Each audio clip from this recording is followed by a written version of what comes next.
I want to talk a lot about the Miguel Baeza and Santiago Ponzinibbio fight. And it does come from a very technical standpoint, because I think that we're looking at two guys who have proven themselves as strikers. You know, the Ponzinibbio fights, you look at the losses that he has, the two losses via finish are the ones that stand out the most, right? The Lorenz Larkin fight, he just seems to lose in the same ways, and that's where he's able to take such good punches and push forward.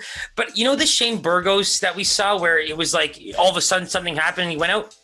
It almost seems like that's what happens to Santiago Ponzinibbio, because he keeps trying to push forward, then it's one shot, then all of a sudden, boom, he's on the ground.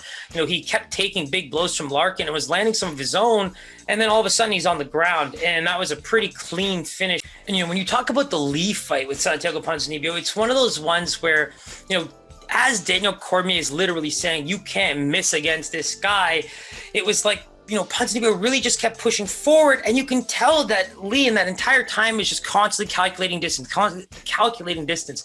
And then, boom, comes over, Santiago misses, and then just this big overhand left just completely puts the lights out for Ponzinibbio. And so I think that that's where you're seeing a very similar pattern for Ponzinibbio. I think that he usually finds success in pushing the fight against certain guys like that, but against two very good strikers like Lee and Larkin, you can kind of see where he made those mistakes, and they're very similar. He just allowed himself to open up trying to land his own big shot and got caught by what should be considered the more powerful and potentially the better striker. Now, in this case, I mean, Baeza, right? Very similar type of style, right? He's going to push forward. He's got such good calculated technical skill, power behind it. The Matt Brown fight was a very easy pick in the grand scheme of things, despite the line, but he was able to showcase such good game plan, such good technical skill. And then you go into, you know, oh, he's just a striker. Oh, he's not going to be able to deal with the groundwork of some fighters. And then you go into the Sato fight where, you know, Sato's the kind of guy who can take damage, but, you know, Caramel Thunder's like, sure, why not? Then he drops him to the ground and he gets the arm triangle choke to get that victory. So still undefeated, now on a main card, taking a guy like Ponzinibbio, who at one point had legitimately just a few losses on his career, on his whole record, and was very much looking like a title challenger, right? That's where this fight is going to be really interesting, because I think in that striking range, Baeza is going to be hella technical. And if Ponzinibbio is not finding success and is getting clipped like that, Baeza has the same power to probably put him out. The thing with Lee is I think that power comes from both sides. I think that he's really technical in that sense and has just that scary style of power, right? In this fight, maybe Baeza is the more technical striker than maybe Lee himself, but you know, the way he calculated those shots, it was perfect. And the way Baeza is going to be able to do the same thing if Ponzinibbio is not, you know, changing up where his striking range is looking. I mean, work the fight to the ground, get more of those kicks in, because I do think that this could be one of those fights where if he keeps on the feet once again, you know, you look at those past two fights we just talked about against such elite strikers, very similar outcome against a guy like Baeza, who, you know, has proven to be able to take punches of his own. The real knock on his career is the Dana White Contender Series fight, where the guy just finishes so much that he kind of fades in the later parts of the fight. That's one area where if Ponzinibbio is able to get this fight to the later rounds, a guy who's seen main events, plenty of them, he can really kind of dictate what it means to be a top 5 UFC fighter in a division. That's the part that I'm really excited about, to see if Ponzinibbio is very much back after all those injuries and after all the struggles he's had. If this next stint in the UFC is very much there, because the Lee loss, I mean, that guy's definitely on the cusp of, you know, getting into that title picture himself. And I think Ponzinibbio is still now at a point where he's got to refocus his energy, figure out a game plan that he can, you know, really execute at this age against some of these new and up and coming fighters, because Baeza's dangerous as hell.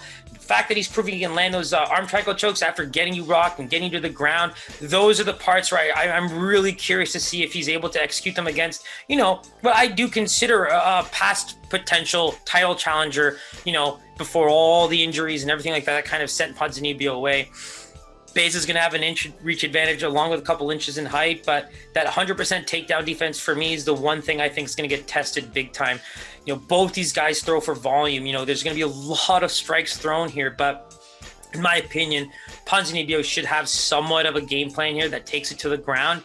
And if he's able to beat that 100% takedown defense of Baeza, Expect a nice resurgence fight from what could be a surprising fight for a lot of people, because even for me, I think that Baeza, the more and more I think about this fight and the way I've seen Ponzinibbio not only lose but fight in previous striking battles, Baeza has a really good opportunity of pulling this off. So let's take a look at the odds on OddsShark. Boom.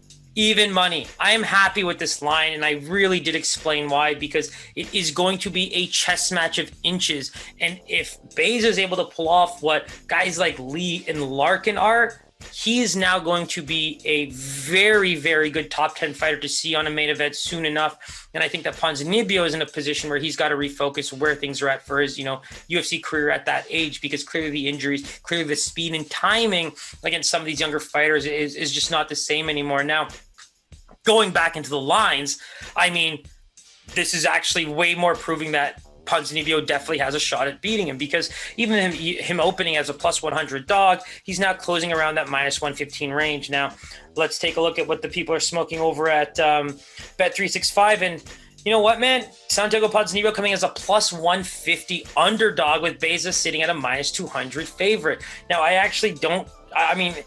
if you're interested in taking Ponzinibbio at that price, I mean, by all means, lay it, because you're not going to get that price anywhere else, because I think the best you're going to get is probably that plus 100, plus 105, maybe a plus 10 closer to fight night. But outside of that, I mean, this could even close at even money in minus territory. So go ahead and lay your bets on Bet365 while you can. I mean, I'm probably going to end this and do the same thing. Finalized picks on Instagram, so stay tuned for that. Let's keep this ship rolling while I fix my hat.